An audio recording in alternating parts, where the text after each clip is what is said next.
ஏசாயாவுடைய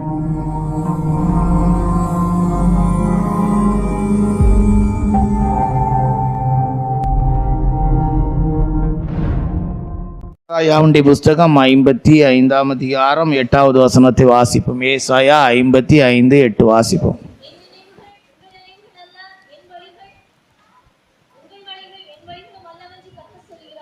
9வது வசனத்தையும் சேர்த்து வாசிங்க. பூமியை பார்க்கிலும் வானங்கள் எப்படி உயர்ந்திருக்கிறதோ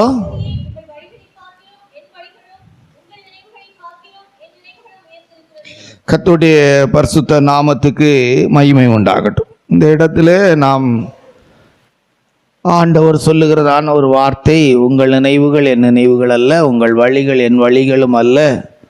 பூமிக்கு வானம் எவ்வளோ உயரமாக இருக்கிறதோ அதுபோல் என் நினைவுகளும் வழிகளும் உயரமாக இருக்கிறது. நினைப்பதை விட அப்படின்னு ஒரு தலைப்பு போட்டுக்கொள்ளும்.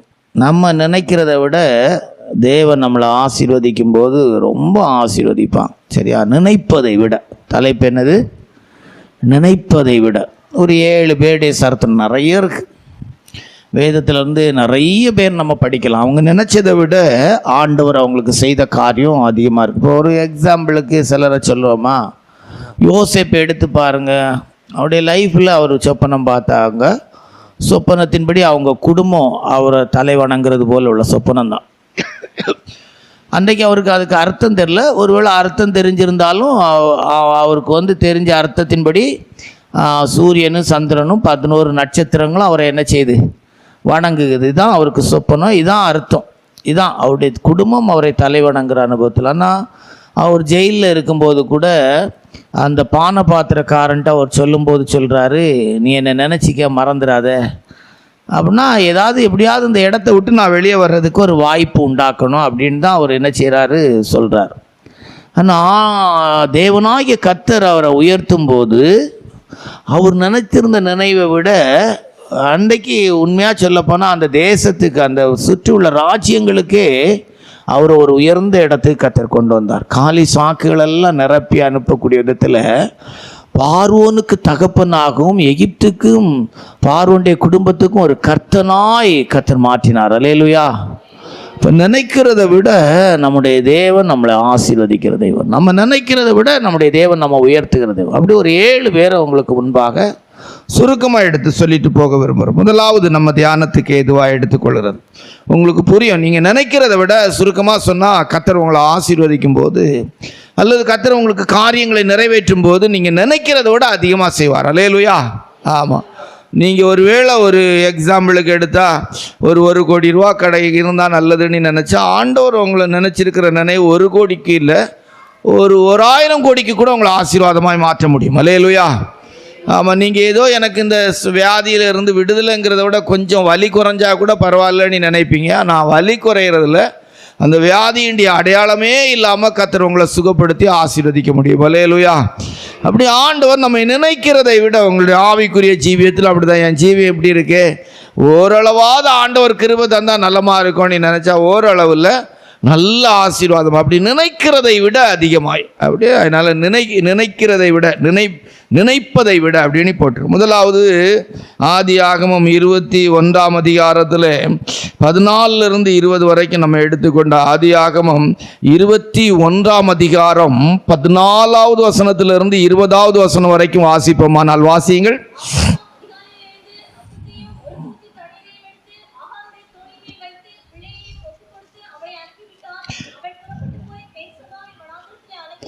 அவள் புறப்பட்டு போய் பேர்சபா என்கிற வனாந்தரத்திலே என்ன செய்தாள்? அலைந்து திரிந்தாள். நல்லா கவனிச்சு பாருங்க. ஆபிரகாமுக்கு குழந்தை பாக்கியத்துக்கு ஏதுவாய் முதல் குழந்தை பெற்றுக் கொடுத்தது இந்த ஆகார் தான். அப்போ இந்த ஆகாருக்கும் அந்த சாராளுக்கும் இடையிலே ஒரு பிரச்சனை வரும். நம்ம அடிக்கடி சொல்றது போல 2 மண்டே ஒன்றாக்குனாலும் 2 கொண்டே என்ன செய்ய முடியாது? ஒன்றாக்க முடியாது. ஆபிரகாமுக்கும் ஆகாருக்கும் எந்த பிரச்சனைக்கு ஏதுவாக இருந்ததா வேதத்தில் இல்லை. அங்கே சாராளுக்கும் ஆகாருக்கும் 2 நல்லா தான் இருந்திருக்கிறாங்க. ஆனால் ஒரு டைம் வரும்போது பிரச்சனை ஆயிடுச்சு. அதனால் இப்போது சாராள் ஆகாரை அனுப்பிடுங்க அப்படின்னு சொல்கிறாங்க.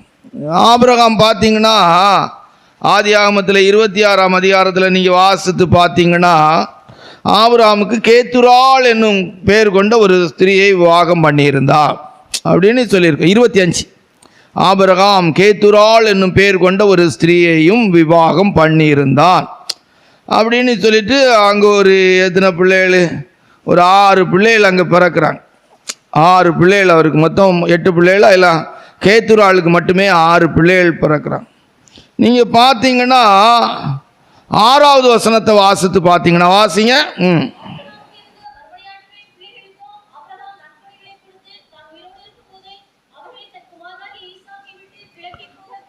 நல்லா கவனித்து கொள்ளுங்க. இந்த 6 பிள்ளைகளுக்கும் அந்த குடும்பத்துக்கும் நன்கொடையெல்லாம் கொடுத்து பிரித்து விட்டார். இப்போ நீங்கள் வாசித்து பாருங்க, அந்த 21ஆம் அதிகாரத்தில் 14வது வசனத்தை வாசித்தீங்கன்னா,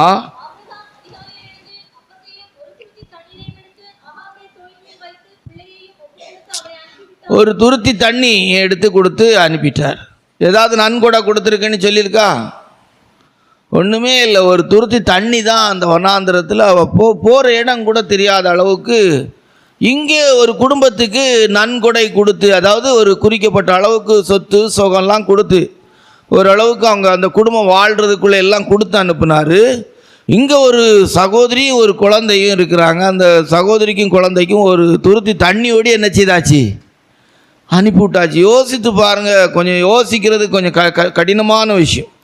இப்போ இவங்க வந்தாங்க, ஒரு குறிக்கப்பட்ட இடம் வரும்போது அலைஞ்சு திரிகிறாங்க. இவங்களுக்கு இடம் கூட போகிறதுக்கு ஒரு இடம் கூட என்ன செய்யலை, தெரியலை, போக முடியாது. அவ்வளோதான், அலைந்து திரிந்து தண்ணியே குடிக்கிறாங்க. குடித்து ஒருவேளை கொஞ்சம் ஆகாரங்கள் கொண்டு வந்திருப்பாங்க. இருந்த ஆகாரம் தண்ணி எல்லாம் தீர்ந்து போச்சு. வேதம் சொல்லுது. அதற்கு பிற்பாடு உள்ள வசனத்தை வாசித்து பார்த்தா 14வது வசனத்துக்கு அடுத்தது 15வது வசனத்தை வாசிங்கன்னா, துருத்தியிலிருந்து தண்ணீர் செலவழிந்த பின்பு, வாசிங்க.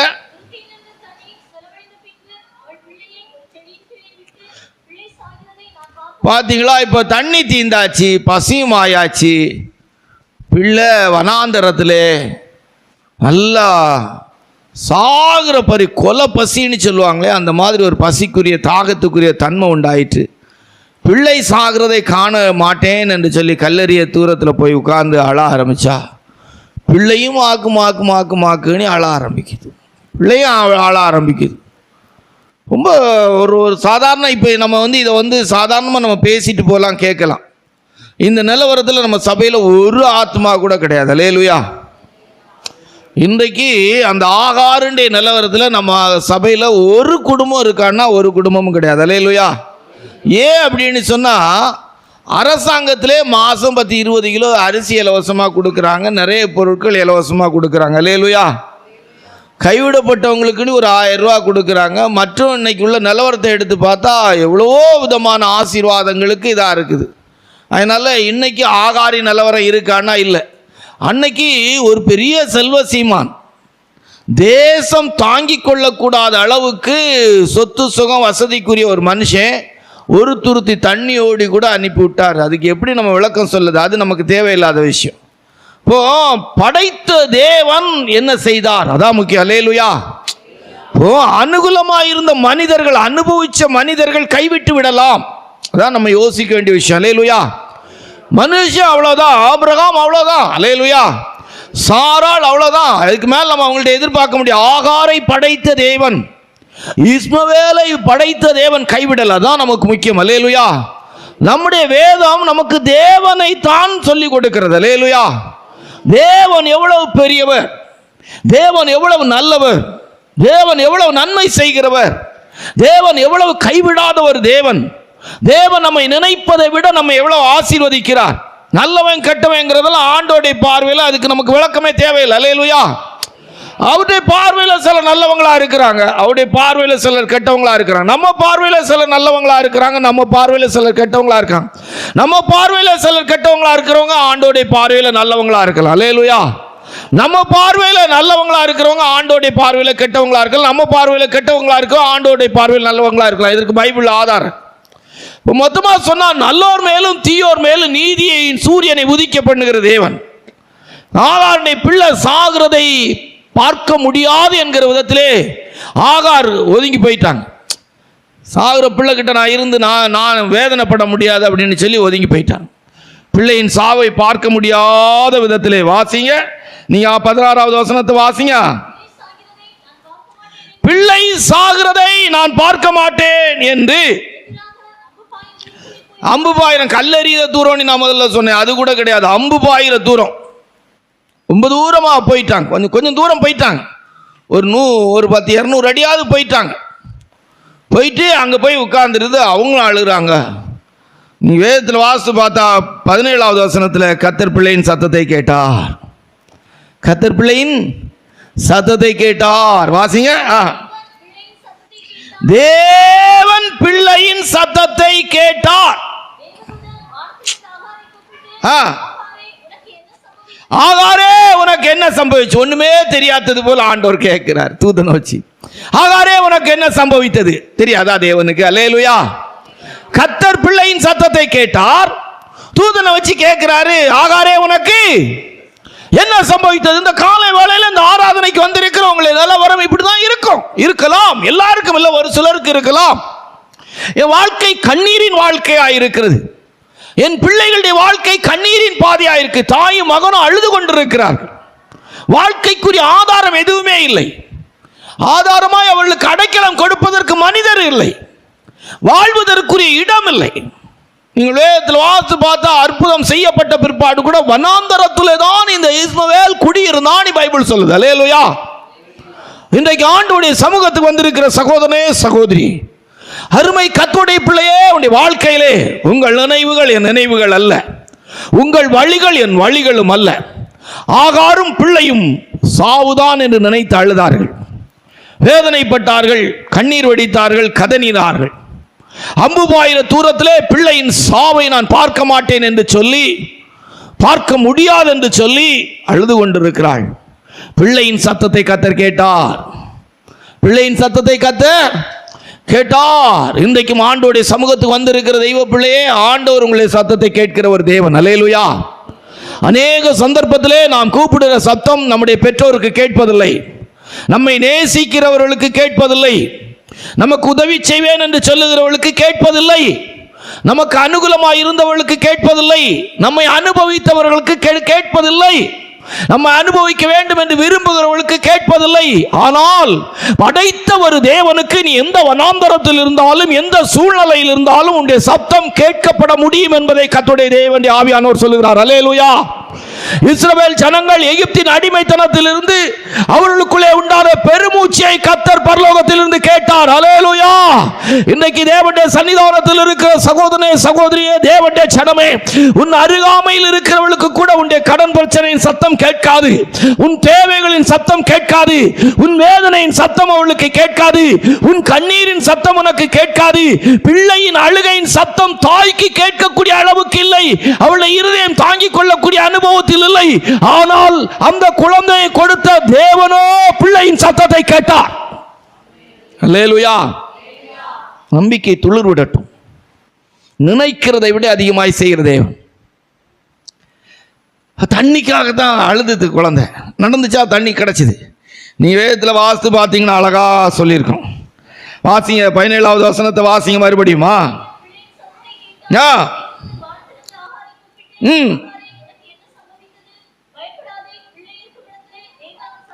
பிள்ளை இருக்கிற இடத்திலே தேவன் அவனுடைய சத்தத்தை கேட்டார். இங்கெல்லாம் பார்த்தீங்கன்னா இந்த இடத்துல எல்லாம் தப்பா எடுத்துக்கிட்டாங்க, விளக்கம் தவறா இருக்குன்னு இல்லை.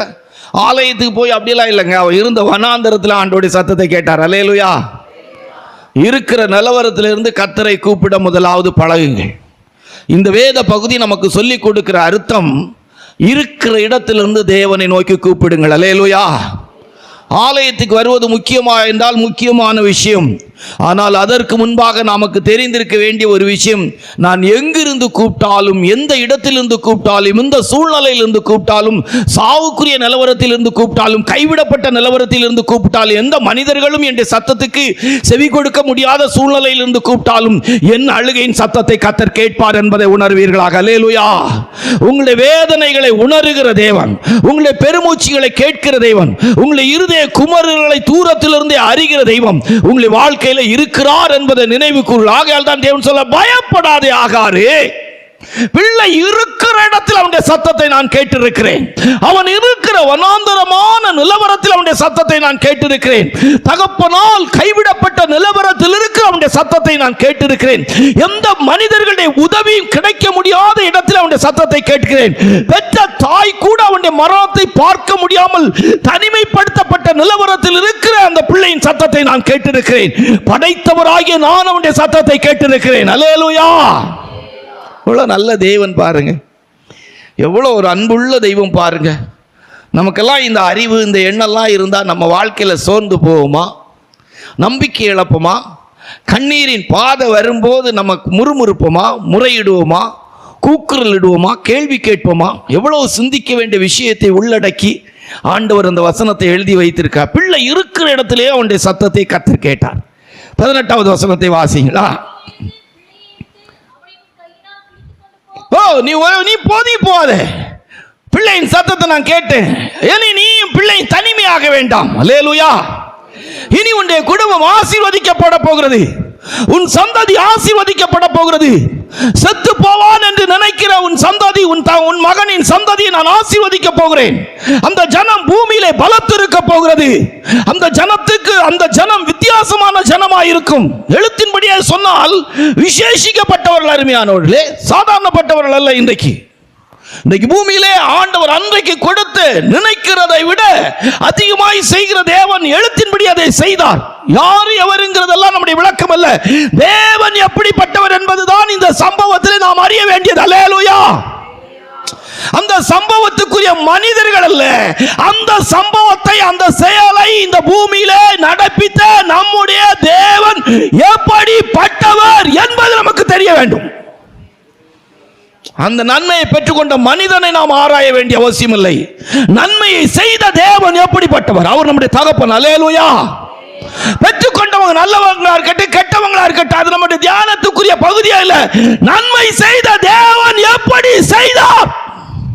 அல்லேலூயா.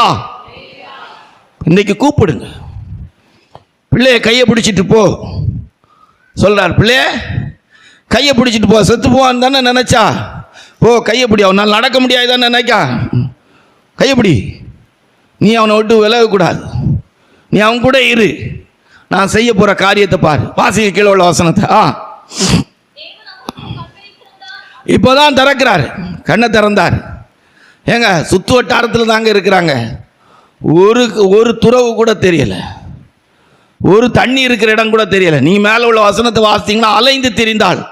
அந்த ஏரியா ஃபுல்லாக தண்ணிக்காக என்ன செய்தாங்க? அலைஞ்சி திறந்தா. கர்த்தர் கண்ணை திறந்தார். நினைக்கிறதை விட ஆசீர்வதிக்கிற தெய்வம் கண்ணை திறந்தார். அல்லேலூயா. நீ இருக்கிற இடத்துல கர்த்தர் ஒரு ஊற்றை திறப்பார். அல்லேலூயா. நீ போயிட்டு இருக்கிற கடுமையான பாதையின் மத்தியில் ஒரு நீரூற்று உண்டாகும். அல்லேலூயா. நீங்க போற நெருக்கத்தில் கர்த்தர் ஒரு பெரிய விசாலத்தை கொண்டு வருவார். அல்லேலூயா. நீங்க நினைக்கிறீங்க வேற ஒரு இடம் இல்ல.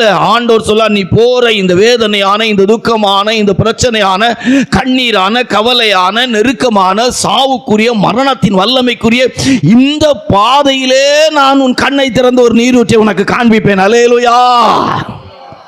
வெட்டி எடுக்கப்பட்ட கண்மலையாய், தோண்டி எடுக்கப்பட்ட துறவின் குழியாய், ஞான கண்மலையின் தண்ணீரை குடிக்கும்படி கர்த்தர் உங்களுடைய கண்களை திறப்பாராக. என்ன நடந்துச்சு? கண்ணை திறந்த உடனே வாசிங்க.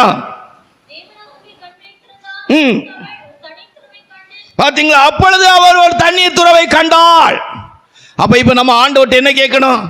நினைக்கிறதை விட அதிகமாய் கிரியை செய்கிற தெய்வமே, நான் இருக்கிற இடத்துல நான் வாழ்வதற்கு, நான் ஆசீர்வதிக்கப்படுவதற்கு, நான் பிழைப்பதற்கு, என்னுடைய சந்ததி வாழ்ந்திருப்பதற்கு ஒரு துறவு இந்த இடத்துல இருக்கிறது. யாரை முறுமுறுக்காய்ங்க. உங்களை புறப்பட்டு போக வைத்த ஆபிரகாமை நினைக்காதீர்கள். ஒரு துருத்தி தண்ணியோடு இந்த மனுஷன் அனுப்பிட்டானே நினைக்காதுங்க. அல்லேலூயா. ஒரு சொந்த மகனை பலி செலுத்த கூட்டி அழைத்து கொண்டு போகும்போது வேலைக்காலோடு போனார் ஆபிரகாம்.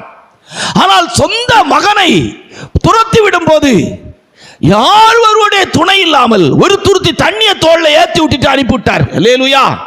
இதாங்க மனுஷங்க. ஆபிரகாம் கெட்டவருங்க. இதாங்க மனுஷன். மனுஷன் இவ்வளவுதான் செய்ய முடியும். இதான் மனுஷன் இயல்பு. ஏன்னா அதுக்கு மேல அன்னைக்கு அதை செய்திருந்தா ஆபிரகாம் அந்த வீட்டுக்குள்ள இருக்க முடியாது. அல்லேலூயா. இவ்வளவுதான். ஆனா ஆண்டவர் ஒருவரும் தான் எந்த சூழ்நிலையிலும் கைமாறு கருதாமல் நமக்கு உதவி செய்யக்கூடியவர். அதுவும் சாதாரணமாக அல்ல, அந்த சந்தர்ப்பத்துக்கு மாத்திரமல்ல, உங்களை தனிமைப்படுத்தப்பட்ட கைவிடப்பட்ட நிலவரத்திலே உங்களுக்கு உதவி செய்கிற தேவன் சந்ததி சந்ததியாய் ஆசீர்வதிக்கப்படுவதற்கு உங்களை உயர்த்துகிற தேவனாயிருக்கிறார். அல்லேலூயா. 1000 தலைமுறைக்கு இரக்கம் செய்கிற ஒரு தேவன் உங்களுடைய வாழ்க்கைக்குள் வந்துவிட்டால், இன்றைக்கு வரைக்கும் அந்த சந்ததி பூமியிலே பலத்திருப்பது போல நீங்களும் உங்களுடைய குடும்பமும் ஆசீர்வதிக்கப்படுவீர்கள். நாமும் நம்முடைய ஊழியமும் ஆசீர்வதிக்கப்படும். ஆகையால் கர்த்தருடைய பிள்ளைகள், இந்த காலை வேளையில் நாம் உணர வேண்டிய விஷயம் என்று சொன்னால், நான் நினைக்கிறதை விட, உங்கள் இருதயத்தில் சொல்லுங்கள், நான் நினைக்கிறதை விட, நான் விரும்புகிறதை விட என் தேவனாகிய கர்த்தர் என்னை அதிகமாய் ஆசீர்வதிக்கிறவர். அல்லேலூயா. என் தேவனாகிய கர்த்தர் எனக்கு அதிகமாய் உதவி செய்கிறவர். நான் நாடி போகிற மனிதர்கள் தயவை விட என்னுடைய கூப்பிடலுக்கு சத்தம் கொடுக்கிற ஒரு தேவன் எனக்கு இருக்கிறார். அல்லேலூயா. நான் இருக்கிற இடத்திலே, இருக்கிற நிலவரத்திலே, நான் கடந்து போகிற பாதையிலே என் தேவனை நோக்கி நான் கூப்பிட்டால் என் தேவன் என்னுடைய சத்தத்தை கேட்பார். அல்லேலூயா. 1000 விளக்கம் ஆவிக்குரிய பிரகாரமாய் கொடுப்பதற்கு இதில் இருக்கலாம் அருமையானோளே. ஆனால் விளக்கமே இல்லாத ஒரு அர்த்தமுள்ள கருத்து என்ன தெரியுமா? இந்த ஆகாரும் இஸ்மவேலும் தேவனால் அங்கீகரிக்கப்பட்டார்களா என்பதெல்லாம் கேள்வி அல்ல. அந்த பிள்ளையின் சத்தத்தை கர்த்தர் கேட்டார். பிள்ளை எப்படி அழுதது என்றெல்லாம் 1000 விளக்கம் சொல்லலாம். அந்த விளக்கம் எல்லாம் அதற்குள் இருக்கலாம். ஆனால் விளக்கம் இல்லாத ஒரு வார்த்தை என்ன? பிள்ளையின் சத்தத்தை கர்த்தர் கேட்டார். பிள்ளையின் சத்தத்தை கர்த்தர் கேட்டார். பிள்ளையின் சத்தத்தை கர்த்தர் கேட்டார். இந்த காலை ஆராதனைக்கு வந்திருக்கிற தெய்வ ஜனமே, ஒருவேளை எப்படி ஆண்டவரை நோக்கி கூப்பிட வேண்டும், எது உனக்கு தேவை என்று ஒருவேளை நீ உனக்கு ஆண்டவரை பார்த்து கூப்பிடுவதற்கு தெரியாமல் இருந்தாலும், உன் வாழ்க்கையின் தேவையை அறிந்து, உன் வாழ்க்கையின் வேதனை உணர்ந்து, உன் கைவிடப்பட்ட வாழ்க்கை நிலவரத்தை உணர்ந்து, இந்த காலை ஆராதனை நேரத்திலே கர்த்தாவே எனக்கு உதவி செய்யும் என்று சொல்லி நீ கூப்பிடுவாயானால், கைவிடப்பட்ட நிலவரத்தில் இருக்கிற எனக்கு கர்த்தர் கரம் கொடுப்பீர். ஆனால் நலமாய் இருக்குமே, தண்ணீர் இல்லாத நிலவரத்திலே, ஜீவனற்ற நிலவரத்திலே, சாவுக்கு போராடி கொண்டிருக்கேன் என் வாழ்க்கையிலே, என் குடும்பத்திலே கர்த்தர் உதவி செய்வீரானால் நலமாய் இருக்குமே என்று சொல்லி ஒருவேளை நீ நினைப்பியானால், இன்றைக்கு கர்த்தர் உதவி செய்யக்கூடிய தேவனாய் இருக்கிறார். பிள்ளையின் சத்தத்தை கர்த்தர் கேட்டார். ஒருவேளை அந்த பிள்ளையின் சத்தம் எதுவாக இருக்கலாம்? ஆபிரகாமுடைய சந்ததியாய் இருந்ததனால், ஆபிரகாம் தேவனை ஆராதிக்கிற மனிதனாய் இருந்ததனால், தேவனை தொழுது கொள்ளுகிற மனிதனாய் இருந்ததனால், தேவனுக்கு பலி செலுத்துகிற மனிதனாய் இருந்ததனால், தேவனை கனம் பண்ணுகிற மனிதனாய் இருந்ததனால், தேவனோடு பேசுகிற ஒரு மனிதனாய் இருந்ததனால், ஜெபிக்கிற ஒரு மனிதனாய் இருந்ததனால், இந்த பிள்ளையும் தன் தகப்பனாகிய ஆபிரகாமுடைய அனுபவத்தை சற்று அறிந்திருக்கலாம். யெகோவா ஈரே என்கிற தேவனே கர்த்தர் பார்த்துக் கொள்வார் என்கிற விதத்திலே, என் தகப்பனாகிய ஆபிரகாமுக்கு உதவி செய்கிற தேவனே, என் தகப்பனாகிய ஆபிரகாமுக்கு வாக்குத்தத்தம் கொடுத்த தேவனே, பூமியின் வம்சங்கள் உனக்குள் ஆசீர்வதிக்கப்படும் என்று சொன்ன தேவனே, ஆண்டவரே எனக்கு இரக்கம் செய்யும். நான் அவருடைய சந்ததி அல்லவா, உம்மை ஆராதிக்கிற மனிதனுடைய பிள்ளை அல்லவா, என்னை சாக விடாதேயும், என் தாயை சாக விடாதேயும், எனக்கு உதவி செய்யும் ஆண்டவரே என்று சொல்லி அவனுடைய கூப்பிடுதலுக்குள்ளே ஒரு இரக்கத்தின் அனுபவத்திலே ஒரு கெஞ்சுதல் இருந்திருக்கலாம், ஒரு கதறுதல் இருந்திருக்கலாம், ஒரு துடிப்பின் தன்மை இருந்திருக்கலாம். கர்த்தர் பிள்ளையின் சத்தத்தை கேட்டார். இன்றைக்கும் இருதயத்தின் ஆழத்தில் இருந்து, ஒருவேளை உடைய வாழ்க்கையின் வேதனையில் இருந்து இன்றைக்கு கர்த்தரை நோக்கி, என் தேவனே எனக்கு உதவி செய்வீரானால் நலமாய் இருக்கும் ஆண்டவரே. நான் அறிந்த வேத வசனத்தின்படி, நான் கேட்ட பிரசங்க வாக்கியங்களின்படி கர்த்தர் ஒருவரே தேவன் என்பது எனக்கு தெரியும். என் தகப்பனாகிய ஆபிரகாமின் நிமித்தமாய் நீர் ஒருவரே தேவன் என்பது எனக்கு தெரியும். நீர் ஒருவரே யெகோவா ஈராய், எந்த சூழ்நிலையிலும் கர்த்தர் பார்த்துக் கொள்வார் என்பது எனக்கு தெரியும். ஆகையால் இந்த வனாந்தரத்திலும் என்னை சாவுக்கு ஒப்புக்கொடாமல், என் தாயை சாவுக்கு ஒப்புக்கொடாமல் கைவிடாத தெய்வனே, தாயின் கருவையில் என்னை கண்டவரே, உலக தோற்றத்துக்கு முன்பாக என்னை முன்குறித்தவரே, அநாதி சிநேகத்தால் என்னை சிநேகித்தவரே, எனக்கு உதவி செய்யும் என்று சொல்லி அவன் கூப்பிட்டு இருக்கலாம். அதாவது அவனுடைய கூப்பிடுதலுக்குள்ளே அந்த சத்தம், அந்த வார்த்தைகள் அடங்கி இருந்திருக்கலாம். இருந்தோ இல்லையோ கர்த்தர் அவனுடைய சத்தத்தை கேட்டார். அல்லேலூயா. கூப்பிடுற காக்கை குஞ்சிக்கு கூட ஆகாரம் கொடுக்கிறவர் அல்லவா, கூப்பிடுற காக்கை குஞ்சிக்கு கூட ஆகாரம் கொடுக்கிறவர் அல்லவா. அவனுடைய சத்தத்தை கேட்டார். உங்களை பிள்ளைகளை வளர்க்கும் போது உங்கள் பிள்ளைகளை கர்த்தரை நோக்கி கூப்பிடுற பிள்ளைகளாய் வளர்த்து விடுங்கள். அது பிள்ளைகளுக்கு மாத்திரமல்ல, உங்களுக்கும் ஆறுதலாய் அமையும். அல்லேலூயா. படிக்கிற பிள்ளைகளாய் நீங்கள் வளர்க்க வேண்டாம் என்பதல்ல, உங்கள் பிள்ளைகளை கர்த்தர் சத்தம் கேட்கிற பிள்ளைகளாய் வளருங்கள். அல்லேலூயா. உங்கள் பிள்ளைகளின் சத்தத்துக்கு தேவன் செவி கொடுப்பார் என்கிறதை சொல்லி வளருங்கள். அல்லேலூயா. நான் உனக்கு உதவி செய்யக்கூடாத காலகட்டத்திலும், நான் உன்னை விட்டு பிரிகிற காலத்திலும், நீ தனிமைப்படுத்தப்படுகிற நிலவரத்திலும் உன் சத்தத்தை கேட்கிற ஒரு தேவன் இருக்கிறார் என்பதை சொல்லி கொடுத்து வளருங்கள். அல்லேலூயா. கர்த்தருடைய பரிசுத்த நாமத்துக்கு மகிமை உண்டாட்டும். கீழே உள்ள வசன பகுதிகளை வாசித்து பாருங்கள். வாசியுங்கள் அருமையானவளே.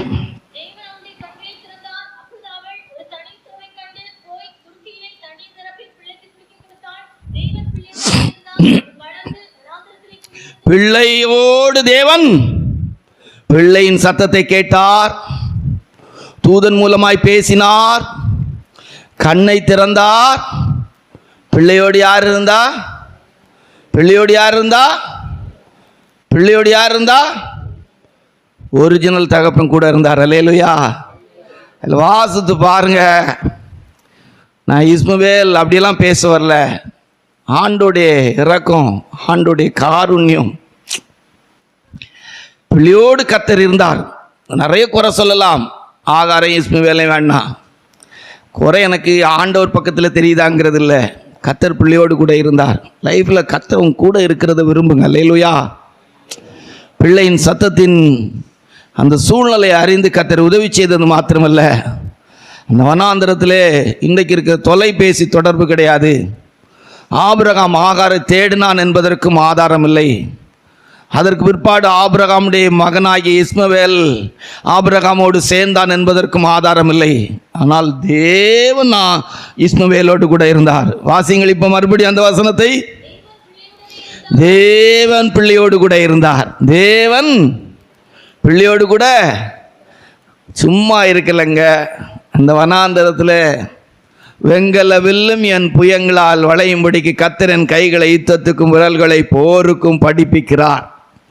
ஒரு தாயும் மகனுமா ஒரு வனாந்தரத்தில் இருக்கிறாங்க. அவங்களுக்கு எந்த கேடும் வரக்கூடாது, எந்த வேதனை வரக்கூடாது, யாரும் அவங்கள தொற்றக்கூடாது, யாராலும் அவங்களுக்கு பிரச்சனை வரக்கூடாதுன்னு கர்த்தர் அவங்க கூட ஒரு ஆழத்துவமான உருவமாட்டி அவங்க கூட என்ன செய்திருக்கிறாரு? பிள்ளையோடு கூட தேவன் இருந்தார். எப்படி பாருங்க, அந்த வனாந்தரத்தில் எனக்கு யாருமே இல்லை, என்னை நேசிக்க ஒருத்தருமே இல்லை, எனக்கு உதவி செய்ய ஒருவருமே இல்லை, அப்படிலாம் நீங்கள் சில நேரம் சிந்திக்கிறீங்க, வேதனைப்படுறீங்க. எங்க ஒரு இஸ்மவேலோடு கூட கர்த்தர் அந்த வனாந்தரத்தில் இருந்திருப்பார். ஆனால் நம்ம கூட இருப்பாரா? இருக்க மாட்டாராங்க. இப்போ நம்ம எத்தனை சந்தர்ப்பத்தில் கூட இருக்கிற ஆண்டவரை அவிசுவாசம் அதைரியமாக வேதனைப்படுத்தியிருக்கோம். கூட இருந்தாரா? என்ன செய்தாரா? வாசிங்க அந்த வசனத்தை. கர்த்தர் அவனோடு கூட பிள்ளையோடு கூட இருந்தாரா? அவனை வளர்த்தார். அவன் என்ன செய்தானா? வளர்ந்தான். பிள்ளையோடு கூட கர்த்தர் இருந்தான். அவன் இப்போ என்ன செய்யறான்? எங்க வளர வளர அவன் வளர்றதுக்கு ஏற்ற விதத்தில் கர்த்தர் கூட இருந்திருக்கிறாருங்க. அவன் வளரும் வரைக்கும் அவன் கூட இருந்திருக்கிறாரு. இப்பவும் அவன் கூட இருக்கானா? இருக்கலாம்.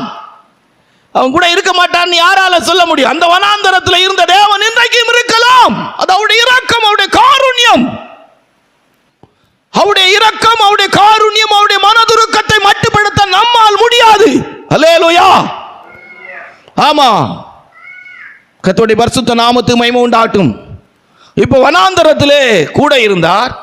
பிள்ளை வனாந்தரத்தில் வளருது. என்ன நடந்துச்சு? வாசிங்க. எதுல வல்லவனானா? எதுல வல்லவனானா? எவ்வளவு அழகா பாருங்க. வில்வித்தையில வல்லவனானா ஆண்டவரே என்ன அழகா கற்றுக் கொடுத்து வளர்த்திருக்கிறார். அல்லேலூயா. அந்த காலத்துக்கு அவனுக்கு தேவை வில்வித்தை. அல்லேலூயா. அந்த காலத்துக்கு அவனுக்கு தேவை. அந்த வனாந்தரத்தில் என்ன? அவன் வாலிபனா ஒரு புருஷன் ஆகும்போது அவன் பிழைப்பதற்கு, தாயை காப்பாற்றுவதற்கு, நீங்க கீழே உள்ள வசனத்தை வாசித்து பாருங்க. அவனுடைய தாய் எகிப்திலே போய் ஒரு பெண்ணை கண்டு அவனுக்கு கல்யாணம் பண்ணி வைத்தாள். வாசிங்க.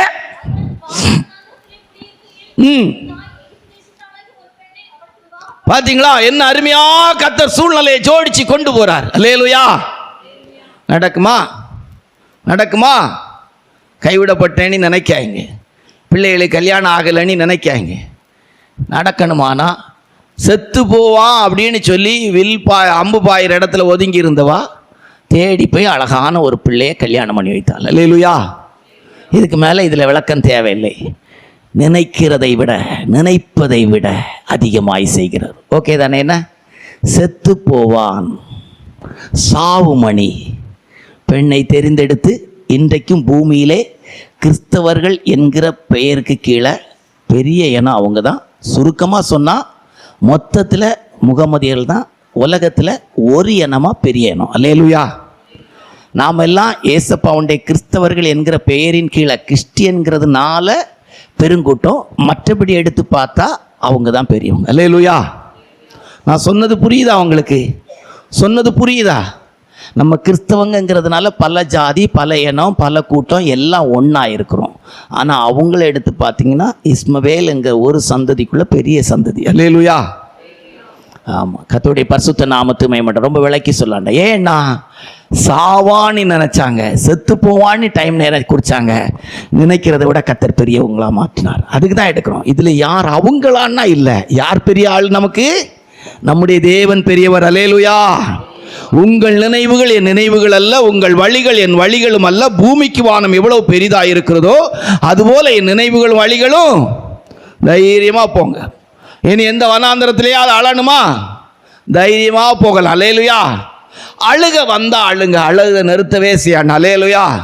எப்பமாவது மனசு குமுறல் ஆகுதா? தாராளம் அழலாம். ஏன்னா ஆண்டவராகிய இயேசுப்பாவே அழுதிருக்கிறார். அல்லேலூயா.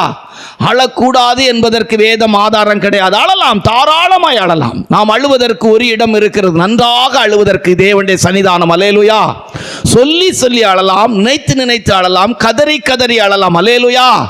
நாம் அழுகிறதற்கு ஒரு இடம் நமக்கு நல்ல இடம். அது வனாந்தரமானாலும் சரி, எந்த இடமானாலும் சரி, நாம் அழுகிறதுக்கு ஒரு இடம் இருக்கு. தேவனை நினைத்து அழுகிற இடம் தான் நமக்கு அழுகிற இடம். அல்லேலூயா. ரைட். ரெண்டாவது குறிப்புக்கு நேராக கடந்து போவோம். கூடுமான வரையிலும் உள்ளதை பேசுவோம், அதற்கு பிற்பாடு நம்ம நிறுத்தி கொள்ளலாம். ரெண்டாவதாக வேதத்தில் வாசிக்கும் போது வேதம் நமக்கு சொல்லிக் கொடுக்கிறது. 1 சாமுவேலின் புஸ்தகம் 27ஆம் அதிகாரம் 1வது வசனம். 1 சாமுவேலின் புஸ்தகம் 27:1 வாசிங்க.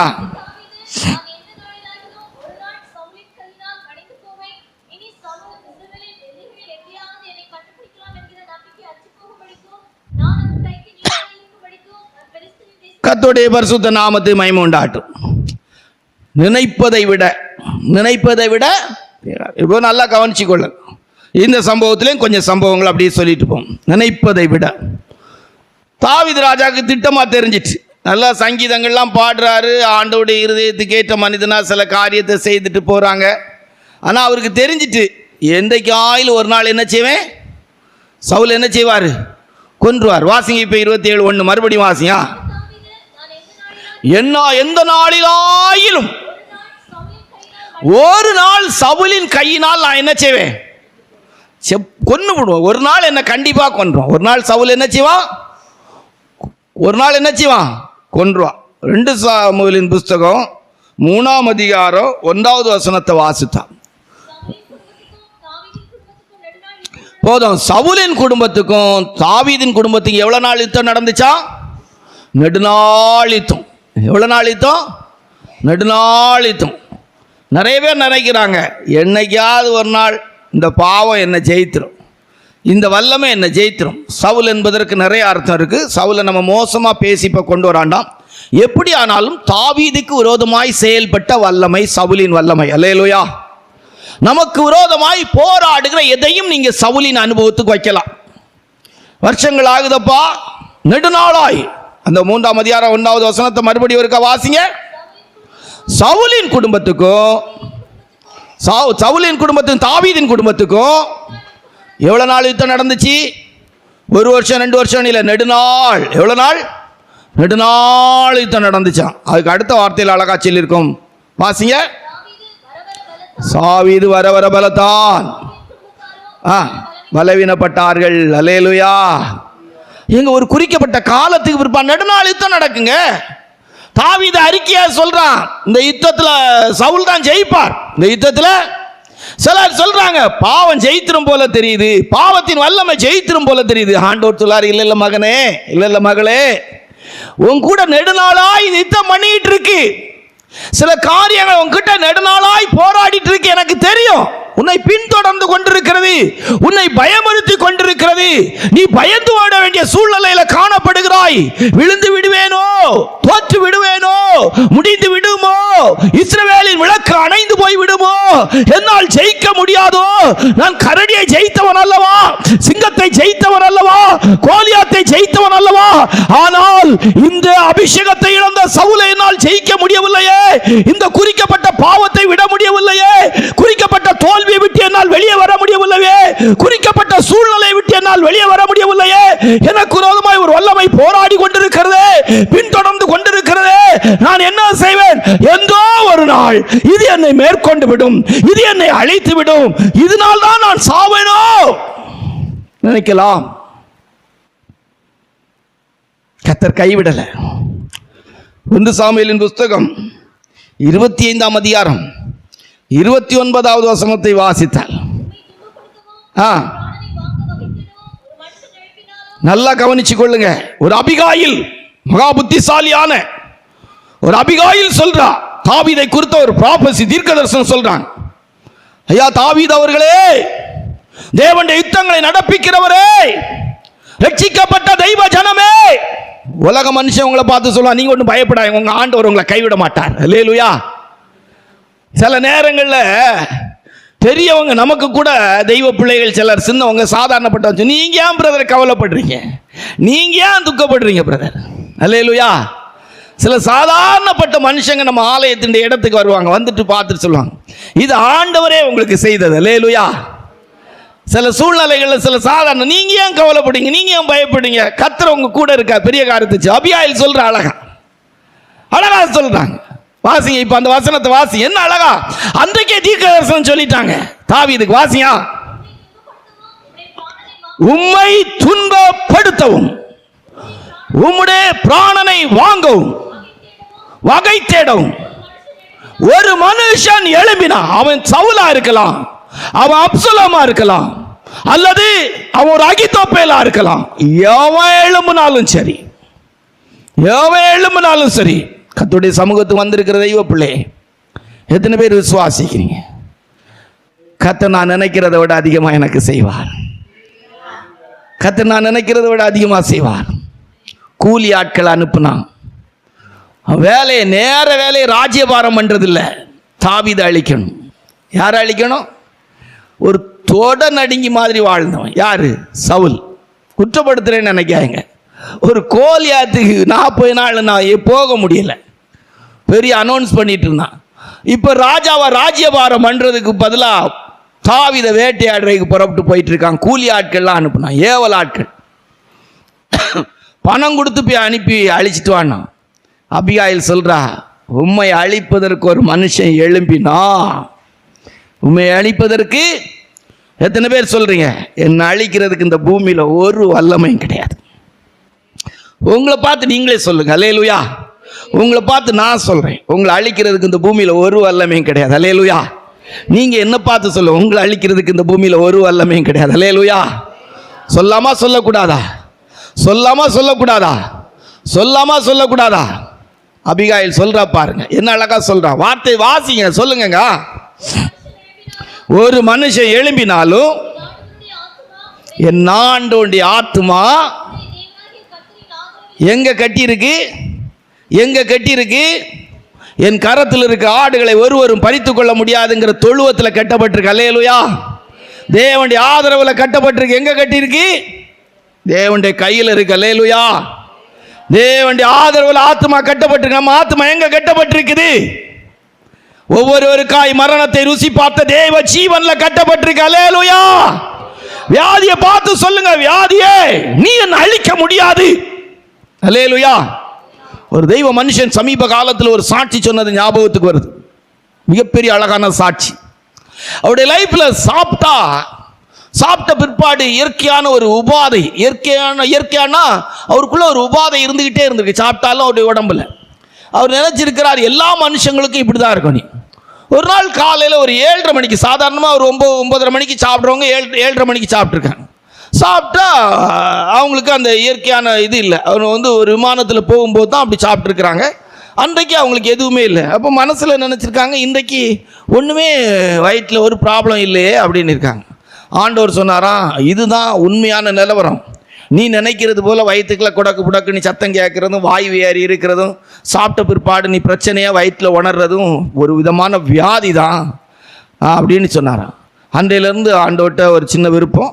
அன்றையிலேருந்து ஆண்டவர் அவருக்கு ஒரு விடுதலை கொடுத்தாரா. இப்போ நல்ல சுகத்தோடு இருக்கிறார். அல்லேலூயா. உங்களை அழிக்கிறதுக்கு வியாதிக்கு அதிகாரம் இல்லை. அல்லேலூயா. சிம்பிளா பார்த்து சொல்லிட்டு போங்க. சுகர் வியாதியை பார்த்து சொல்லுங்க, பிரஷர் வியாதியை பார்த்து சொல்லுங்க. இந்த உலகத்தில் இருக்க கெட்ட பொல்லாத வியாதியா நினைக்கவே செய்யாங்க. அப்படி ஏதாவது எண்ணம் வந்தா சொல்லுங்க, நீ என்னை அழிக்கவே முடியாது. அல்லேலூயா. நீ என்னை அழிப்பதற்கு அதிகாரம் உனக்கு இல்லை. அல்லேலூயா. நெடுநாள் யுத்தம் நடக்கலாம், நெடுநாள் யுத்தம் நடக்கலாம். இந்த வியாதி சில மாதங்கள் சில வருடங்கள் கூட நம்மோடு கூட போராடலாம். 38 வருஷம் ஒரு மனுஷன் வியாதியா இருந்தான். அவை நினைத்ததை விட கர்த்தர் அவனை ஆசீர்வதித்தார். உன்னை தேடி வந்து சுகத்தை கொடுத்தார். தேவனுடைய ஆதரவுல கட்டப்பட்டிருக்கிறவள் எத்தனை பேர் விசுவாசிக்கிறீங்க? நான் யாருக்கு ஆதரவுல இல்ல, உன்னதமானுடைய அடைக்கலத்திலே, உன்னதமானுடைய மறைவிலே, சர்வ வல்லோருடைய நிழலிலே, இஸ்ரவேலின் தேவனுடைய சட்டையின் கீழாய் இருக்கிற மனுஷன் நான். எனக்கு நிறைவான பலன் தான் வருமே தவிர குறைவா கிடைக்காது. அல்லேலூயா. இந்த என்ன சொல்லலாம், இந்த வயல்ல வேலை செய்யறவங்க எல்லாம் சம்பளமும் கூலியுமா தான் வாங்கிட்டு போவாங்க. ஆனா உன்னதமானுடைய மறைவிலும் சர்வ வல்லோருடைய நிழலிலும் இஸ்ரவேலுடைய சட்டையின் கீழாய் இருக்கிற நான் இன்றைக்கு ஒருவேளை புறஜாதியை போல ஒருவேளை கதிர் பிறக்கிறவளா இருந்தாலும் எனக்கு இந்த வயலறுப்பின் நாள் முடியும் போது என் தேவனாகிய கர்த்தர் எனக்கு நிறைவான பலனை தருவார். அல்லேலூயா. பின்னால தொடருகிற வல்லமை பார்த்து சொல்லுங்க. சவுலின் வல்லமை பார்த்து சொல்லுங்க. அப்சலோமின் வல்லமை பார்த்து சொல்லுங்க. நீ என்ன ஒண்ணுமே செய்ய முடியாது. வசனத்தை வாசிங்க, மறுபடியும் வாசிங்க.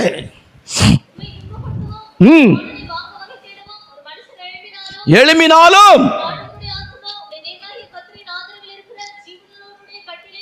கட்டப்பட்டிருக்கிறது. அடுத்த வார்த்தை வாசிங்க. உம்முடைய சத்துருக்களின் ஆத்துமாக்களோ. பாத்தீங்களா, ஒரு ஜட்ஜ்மென்ட் எழுதிட்டான். ப்ராஃபஸி எப்படி சொல்றான், தீர்க்கதரிசனம் எப்படி சொல்றாங்க பாருங்க. என்ன வார்த்தை, எத்தனை பேர் விசுவாசிக்க? இது இந்த காலவேளையில் எனக்குரிய தீர்க்கதரிசன வார்த்தை. அல்லேலூயா. எத்தனை பேர் விசுவாசிக்கிறீங்க? எனக்கு விரோதமாக இந்த வல்லமை புறப்படாது.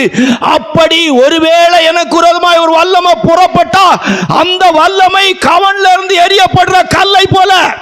அது யார் எறிவானா? தாவீது அல்ல, தேவனே எறிவார். அல்லேலூயா. தாவீது எரிகிற தூரத்தில் அல்ல, தேவனே எறிவார். அல்லேலூயா. எவ்வளவு பெரிய ஆசீர்வாதம் என்ன இருக்கு. இதோடி நிறுத்திட்டா முடிஞ்சிடும். இப்போ வரணும், மறுபடி சப்ஜெக்டுக்குள்ளே இறங்கி வந்தாதான் இன்னும் கொஞ்சம் நல்லா இருக்கு. வாசிங்க 2 சாமுவேலின் புஸ்தகம் 7ஆம் அதிகாரம் 1வது வசனம். சங்கீதம் 18 தலைப்பு வாசிங்க. ராஜாவின் எல்லா சத்துருக்களுக்கும் அவனை நீங்களாக்கின போது, இளைப்பாற பண்ணின போது வருமா நினைக்கிறத என்ன சொன்னாரு? 1 சாமுவேல் 27ஆம் அதிகாரம் 1வது வசனத்தில் என்ன சொன்னாங்க? என்றைக்காவது ஒரு நாள் அந்த வசனத்தை வாசிட்டு இந்த வசனத்தை வாசிங்க. அப்பதான் நல்லா இருக்கும். எல்லாரும் நல்லா கேளுங்க. கேட்குறீங்களா? தாவீதை குறித்து நினைக்கிறீங்களா? தேவனை குறித்து நினைக்கிறீங்களா? ஏசப்பா மேல என்ன வருதா? தாவீதை குறித்து என்ன வருதா? அல்லேலூயா. தேவன் எப்படிப்பட்ட தேவன். அல்லேலூயா. எத்தனை பேர் இருதயத்தின் ஆழத்திலிருந்து சொல்லி என் ஆத்மா தேவனுடைய ஆதரவுல கட்டிருக்கு. அல்லேலூயா. முடிய வரைக்கும் ஒரு முடிய வேணா இழுத்து சொல்லிட்டு இந்த முடி வரைக்கும் தேவ சித்தம் இல்லாம செய்யாது. அல்லேலூயா. எதை பார்த்து சொல்ல ஒண்ணுமே செய்யாது. என் குடும்பத்தை கூட தொடாது. அல்லேலூயா. ஆமா, தேவனுடைய ஆதரவுல கட்டப்பட்ட 27:1 வாசித்துட்டு 2 சாமுவேல் 7:1 வாசிங்க. சீக்கிரம் வாசிங்க.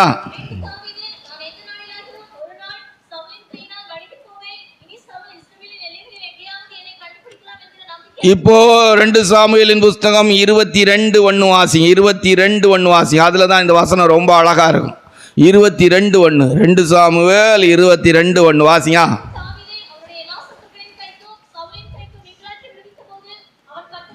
நல்ல வசனம் எல்லாம் என்ன எழுதி போடணும். எப்படி திரும்ப எழுதி போடணும்? இந்த 1 சாமுவேல் 27:1 ஒரு பக்கம் இருக்கணும். அப்படி ஒரு ஆரோ போட்டு இந்த பக்கத்தில் இந்த வசனம் இருக்கணும். எப்படி இருக்கும் யோசித்து பாருங்க. அந்த 2 வசனத்தையும் உங்கள் கையில் வச்சு பாருங்க. 2 பைபிளை வச்சுட்டு 2 வசனத்தை எழுதிட்டு பார்க்கணும். 27:1 வாசிங்க. 2 சாமுவேல் 22:1 வாசிங்க. நல்லா வாசிங்க, நல்லா பாருங்க, நல்லா வாசிங்க. இதோடி பிரசங்க 2 குறிப்போடு இன்னைக்கு முடிஞ்சு போதும், தாராளம் போதும். இன்னும் 7-5 இருக்கு, நாளை பார்த்துலாம். வாசிங்க. நல்லா கவனிச்சிங்க. பின்பு ஜெபா. நல்லா கவனிச்சிடுங்க. நீங்க உங்க பேரை வாசி. பின்பு ஜெபா என்றாயில் ஒரு நாள் இந்த வியாதி என்னை கொல்லும் என்று சொன்னான். 2 சாமுவேல் 22:1 வாசியா. கத்தர் ஜெபாவை அவனுடைய எல்லா வியாதிகளுக்கும் சவுலின் கைக்கும்.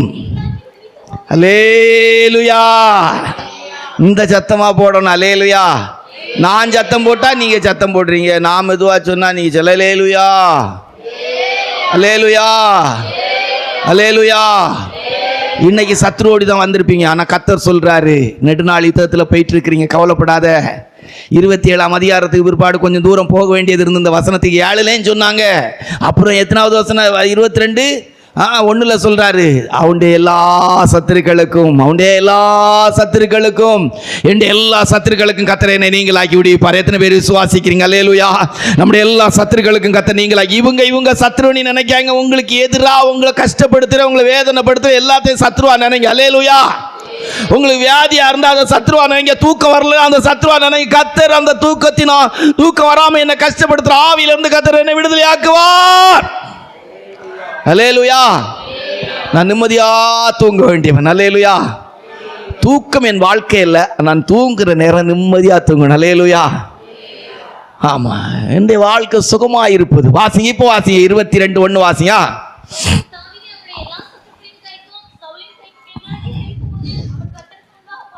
பாட்டு இப்ப 18ஆம் சங்கீதம் அந்த பாட்டு தான். வாசியா. வீட்டில் போய் இதெல்லாம் மறுபடி வாசிக்கணும். புரியுதா? நல்லா புரியுதா? ஆமா, பசுமரத்து ஆணி போல இருக்கணும். வாசிங்க.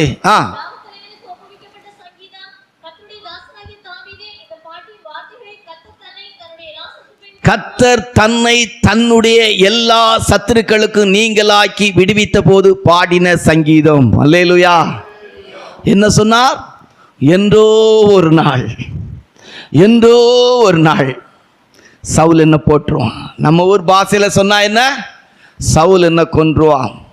இந்த தரித்திரம் என்னை கொன்றுவிடும். கடன்காரனாய் நான் செத்து போவேன் போல நினைக்கிறேன். நான் ஆசீர்வதிக்கப்பட முடியாது. வனாந்தரம், மலைகள், காடுகள் தான் என் வாழ்க்கை. எருசலேமின் அனுபவம் எனக்கு இருப்பதற்கு கஷ்டம். நான் ஒரு தரித்திரமான நிலவரத்தில் செத்து போவேனோ என்று நினைக்கிறேன் அப்படின்னு நினைக்கலாம். இல்லை, கர்த்தர் சொல்றா, இல்லை தாவீதே, உன்னுடைய எல்லா சத்துருக்களுக்கும் நான் உன்னை நீங்களாக்கி விடுவிப்பேன். இப்போ வாசிங்க, என்ன அழகான வசனங்கள் எல்லாம் நமக்காக கர்த்தர் வைத்திருக்கிறார். வாசிங்க பார்ப்போம்.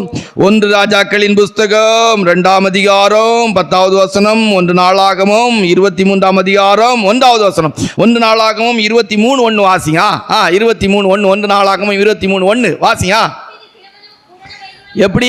எப்படி தாவீது கிழவனும் என்னை பின்பற்றுகிற எல்லாம் இள வயதிலே செத்து போகும். ஓடிட்டு இருக்கிற, பயந்துட்டு இருக்கிற நானோ எப்படி மரிப்பேன்? கிழவனும் எப்படி வயசு எப்படி இருக்கும் வயசு? பூரண வயதும். வாசிங்க 1 ராஜாக்கள் 2:10. ஆமா, பிதாக்களோடு நித்திரை அடைந்து அவனுடைய அந்திய காலத்தின் முடிவை 1 நாளாகமம் 29:28 சொல்லும் பாருங்க. அந்த வசனத்துல கை வச்சு பூமியில நிறைய நாள் வாழணும்னு விரும்புறவங்க ஜெபம் பண்ணிடுங்க. ஆண்டவரே, இந்த வார்த்தை என் வாழ்க்கையில் மாறட்டும். வாசிங்க. எப்படி எந்தோ ஒரு நாள் சவுல் கொன்னு போடுவாரப்பா அப்படின்னு ஓடிட்டு இருந்தார். இப்ப என்ன எப்படி மறிச்சாராம்? நினைத்ததை விட கர்த்தர் ஆசீர்வதிச்சாங்களா? தீர்க்க ஆயுசும் எப்படி ஐசூரியம். வாசியா. நல்ல முதிர் வயதிலே மரணம் அடைந்தார். சரியா? போதும். அப்படிதானா? எல்லாம் பேசிட்டா ஜனம் வேற குறவு. அடுத்த வாரம் கொஞ்சமாவது பேச வைப்போம். என்ன 5 பாயிண்ட் இருக்கு. அல்லேலூயா. எல்லாரும் கேட்கணும்ல. அப்படிதானா? நல்ல பிரசங்கம்லாம், நல்ல வார்த்தைலாம். அல்லேலூயா. 2 பேரை ஒரு சின்ன சொல்லுக்கு சொல்லிட்டு கண்ணை மூடி ஜெபிக்க போகிறோம். போதும், தாராளம் போதும். சாரிபாத் ஒரு விதவை, நினைப்பதை விட அதிகமாய் செய்கிற தேவன். நினைப்பதை விட 2 விறகு பறக்கி 2 தோசை செய்து சாப்பிட்டுக்கிட்டு நானும் என் பிள்ளையும் சாக போகிறோம். செத்தாங்களா? வாசித்து பாருங்க. 1 ராஜாக்கள் 17ஆம் அதிகாரம், 1 ராஜாக்கள் 17ஆம் அதிகாரம் 15, 16. அவள் போய் எலியாவின் சொற்படி செய்தாள். அவளும் இவனும் அவன் வீட்டாரும் அநேக நாள் சாப்பிட்டார்கள். கர்த்தர் எலியாவை கொண்டு சொன்ன வார்த்தையின்படியே காலையிலே மா செலவழித்து போகவும் இல்லை, கலசத்தில் எண்ணெய் குறைந்து போகவும் இல்லை. கர்த்தர் செய்தாரா எலியா செய்தாரா? மாவு எண்ணெயை ஊற்றுனது எலியாவா? டெய்லி ராத்திரி எங்கே இருந்து களவண்டு கொண்டு வந்து மாவு எண்ணெயை ஊற்றி வச்சாரா? ஆமாவா இல்லையா? ஜெபா பிரதர் பண்ணுற பிரசங்கம் நிறைவேறுமா நிறைவேறாதா? அவர் பிரசங்கம் பண்ணார், நிறைவேற்றது தேவன். அல்லேலூயா. கர்த்தர் எலியாவை கொண்டு சொன்ன வார்த்தை அவர் செய்தார். அல்லேலூயா. ஆமாம், நாங்கள் பேசுகிறவங்க தான், செய்கிறது அவர். அல்லேலூயா. அவர் சொல்கிறத நாங்கள் பேசுகிறோம், செய்கிறது அவருடைய வேலை. அல்லேலூயா. புரியுதா அவங்களுக்கு? பிரசங்கம் புரியுதா? அன்னைக்கு பிரசங்கம் புரியுதா? தலைப்பு புரியுதா? நினைத்ததை விட செத்து போனி வரவு புறக்கிட்டு இருந்தாங்க. அங்கே பார்த்தா பஞ்ச காலத்தில் அவ வீட்டில் மட்டும்தான் சாப்பாடு சூப்பராக இருக்கு, நல்ல எண்ணெயில் பொரிச்சு தின்னுருக்குறாங்க பாருங்க. மாவு எண்ணெயும் குறையவே இல்லை. மாவு எண்ணெயும் 2 நாள் கணக்கு பண்ண கொஞ்சம் எண்ணெயை குறைச்சி ஊற்றிருப்பாங்க. அப்புறம் எடுக்க எண்ணெய் வருது.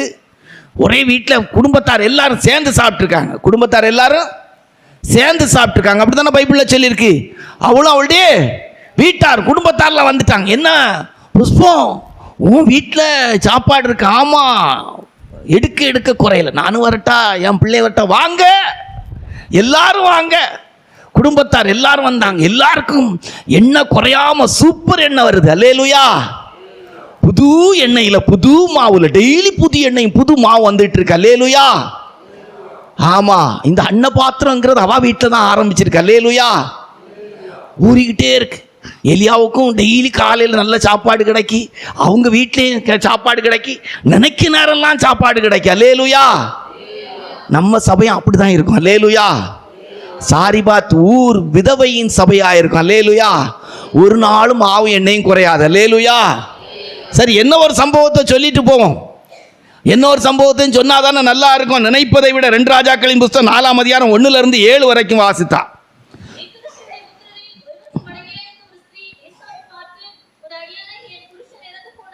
போதும், உன்கிட்ட என்ன இருக்கு?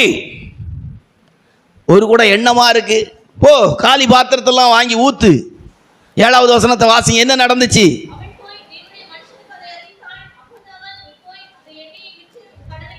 கடனையும் தீர்த்து. எத்தனை பேர் விசுவாசிக்கிறேன்? கடனெல்லாம் தீர்ந்து கடன் இல்லாமல் வாழ்வையா நினைக்கிறத விட இது பாயிண்ட் கிடையாது. இந்த 2 பாயிண்டே ஹைலைட்டாக தூக்கி கொஞ்ச நேரம் ஜெபம் பண்ணுறதுக்கு சொன்ன வார்த்தை. அல்லேலூயா. இது பாயிண்ட் கிடையாது. யாரும் 3வது பாயிண்ட் 4வது பாயிண்ட்னு எழுதாங்க. 1வது பாயிண்டில் உள்ள அந்த இதை கொண்டு வந்து கடைசியில் பேசி முடிக்கிறதுக்காக பேசினது. அல்லேலூயா. நினைப்பதை விட ஐயா என் பிள்ளைகளை அடிமை ஆக்கிற போகிறாங்கப்பா, நானும் என் குடும்பமும் கடன்காரங்களா சாக போறையா. எலிசா சொன்னார், ஒன்றும் கவலைப்படாத, கொஞ்சம் போல எண்ணெய் இருக்கா, போ, கிருபை இருக்கா, அபிஷேகம் இருக்கா, களஞ்சியத்தில் விதை தானியம் உண்டோ, திராட்சை செடியும் அத்தி மரம் மாதுளம் செடியும் ஒலிவு மரமும் கனி கொடுக்கவில்லையோ, இன்று முதல் கண்களை மூடுவோமா? போதும், ரொம்ப பிரசங்கம் கேட்டால் மறந்து போவோம். இதெல்லாம் கொஞ்சம் கொஞ்சமாக கேட்டு ஆண்டவரை மகிமைப்படுத்தணும். இப்போ நீங்கள் எப்படி மகிமைப்படுத்த போகிறீங்கன்னு பார்க்க போகிறோம். பிள்ளையின் சத்தத்தை கர்த்தர் கேட்டார். பிள்ளையின் சத்தத்தை கர்த்தர் கேட்டார். எல்லா பிள்ளைகளும் நல்லா ஜெபம் பண்ணுங்க. உங்களுக்கு எல்லாம் என்ன தேவையோ அதெல்லாம் ஜெபம் பண்ணுங்க. எல்லா பிள்ளைகளும் நல்லா ஜெபம் பண்ணுங்க. ஆண்டவர்கிட்ட கேளுங்க, உங்களுக்கு என்ன வேணும், உங்களுக்கு என்ன வேணும். உங்கள் சத்தத்தை ஆண்டவர் கேட்க போகிறார். நானும் ஆண்டவருக்கு பிள்ளை தான். அல்லேலூயா. நானும் ஏசப்பாவுக்கு ஒரு சின்ன பிள்ளை தான். கேட்போமா? உங்கள் சத்தம் சபையில் எப்படி கேட்க போகுதுன்னு பார்ப்போமா? ஒருவேளை இந்த வனாந்தரத்தில் ஐயா வேதனையோடு வந்திருக்கிறையா, துக்கத்தோடு வந்திருக்கிறேயா, கண்ணீரோடு வந்திருக்கிறேயா, என் குடும்ப நிலவரம் வெளியே சொல்ல முடியாதியா, நான் சொன்னால் கூட கேட்குறதுக்கு ஆள் இல்லையா, கேட்பாங்க நீ நினச்சவங்க, உதவி செய்கிறவங்க நீ நினச்சவங்க ஒரு தூத்தி தண்ணியை ஏற்றி விட்டுட்டு போயிடுறாங்கய்யா. தண்ணியெல்லாம் தீர்ந்து வனாந்திரத்தில் அலைந்து திரிகிறேன். எந்தாயிலும் ஒரு நாள் சவுல் என்னை கொன்று விடுவான், எந்தாயிலும் ஒரு நாள் சவுல் என்னை கொன்று விடுவான், என்றோ ஒரு நாள் இந்த வியாதி என்னை அழித்து விடும் என்று நான் பயப்படுகிறேன். இல்லை, கர்த்தர் சொன்னார், தீர்க்காயுசும் ஐஸ்வர்யம் உள்ளவனாய் பூரண வயது உள்ளவனாய் ஷக்கரபலங்கரமானா, உங்கள் நினைவுகள் என் நினைவுகள் அல்ல, உங்கள் வழிகள் என் வழிகளும் அல்ல. ஓ துடபலங்கரமானா ஷக்கரபலங்கரமானா. தேவனுடைய ஆதரவுல கட்டப்பட்டிருக்கிற அருமையான கர்த்தருடைய பிள்ளையே, கர்த்தர் வனாந்திரத்தில் பிள்ளையோடு கூட இருந்தார். பிள்ளை வனாந்திரத்திலே வளர்ந்தது, வில்வித்தையிலே வல்லவனானான். ஷமானா ரிமானா ரிபா கராபாலா கராபானா. தகப்பனும் தாயும் உன்னை கைவிட்டாலும் நான் உன்னை கைவிட மாட்டேன். எத்தனை பேர் இருதயத்தின் ஆழத்திலிருந்து பரமண்டலங்களில் இருக்கிற எங்கள் பிதாவே, என்னை ஜெனிப்பித்த கண்மலையே, ஞான கண்மலை ஆகிய தெய்வமே, ஷக்கராபாலா, ஓ ரபலகரா, தங்களுக்கு இருந்த மேய்ச்சலினால் தேவனை மறந்தார்கள் என்கிற இடம் வேண்டாம். ஆண்டவரே, நான் நினைப்பதை விட எனக்கு அதிகமாய் செய்கிற தேவன், உங்களுக்கு இவையெல்லாம் தேவை என்பதை உங்கள் பரமபிதா அறிந்திருக்கிறார். தேவைகளை முன் குறித்தாரோ அவர்களை அழைத்திருக்கிறார். எவர்களை அழைத்தாரோ அவர்களை நீதிமான்களாக்கி இருக்கிறார். எவர்களை நீதிமான்களாக்கினாரோ அவர்களை மகிமைப்படுத்தி இருக்கிறார். தேவன் தம்மிடத்தில் அன்பு கூறுவர்களுக்கு ஆயத்தம் பண்ணினவைகளை கண் காணவும் இல்லை, காது கேட்கவும் இல்லை, மனுஷங்களுடைய இருதயத்தில் தோன்றவும் இல்லை. ஆகாருக்காய் ஒரு துறவை ஆயத்தம் பண்ணினது அவளுடைய கண்ணுக்கு தெரியல, அவளால உணர முடியல. தாவீதுடைய ஜீவன் தேவனுடைய ஆதரவுல கட்டப்பட்டது தாவீதுக்கு தெரியல. நான் செத்து போவேன், என்ன கொன்றுவாங்க. ஆண்டவர் சகல சத்துருக்களுக்கு விளக்கின போது, என் பலனாகிய கர்த்தாவே உம்மில் அன்பு கூறுவேன், என் பலனாகிய கர்த்தாவே உம்மில் அன்பு கூறுவேன்.